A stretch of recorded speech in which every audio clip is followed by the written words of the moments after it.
you have a reefer, you might have run into this problem I'm going to show you today. I'm going to show you how to fix it and kind of show you what caused it. We'll talk about that a little bit after I get the old part out. If you got a reefer, you may notice that over time your display will get hard to read. It'll fade out. Maybe even just a portion of it, like the top or along one side, and then the rest of it kind of goes dim.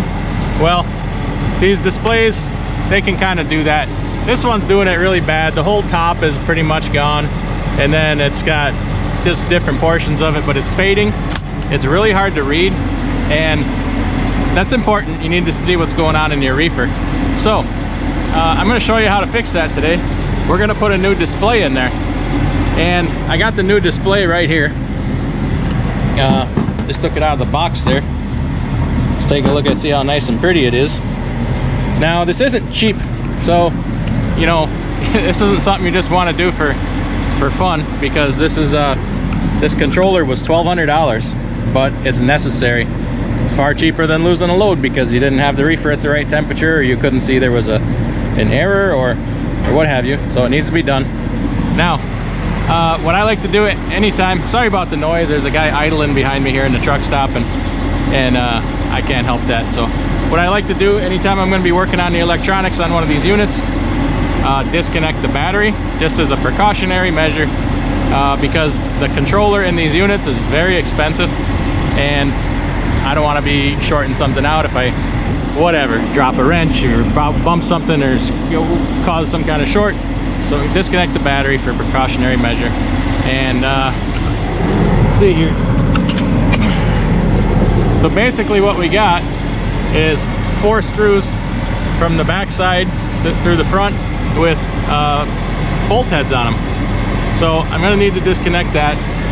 And then here's the plug on the back side. It's kind of just a plug and play.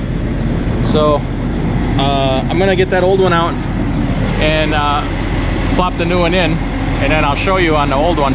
Now, there was on the older style ones, some of these first ones, there was a design that facilitated this. Somewhere along the ways they changed them. I don't know if this one's is the old design or the new design. So we'll see when we get it out, talk about it a little bit. All right, here's the new display, the back side of it. Here's the old one.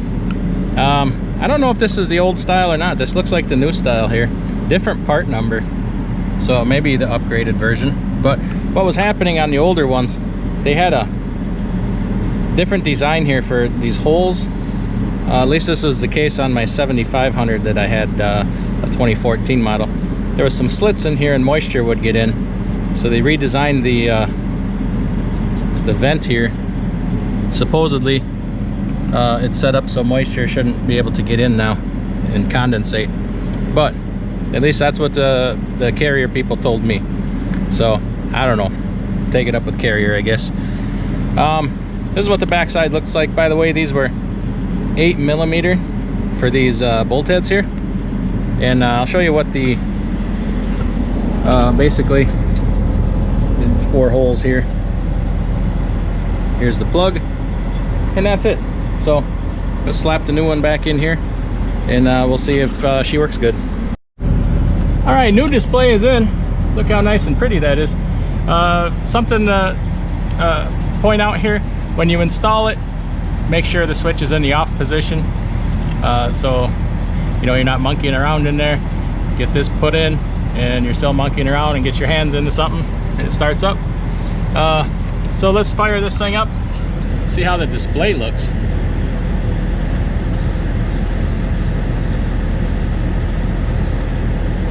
Look at that, all nice and pretty again.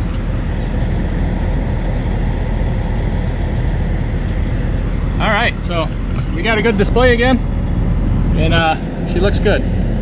So anyway, that's all for that. Hope that helps. If you like these kinds of videos, hit that thumbs up button, subscribe. We'll see you next time.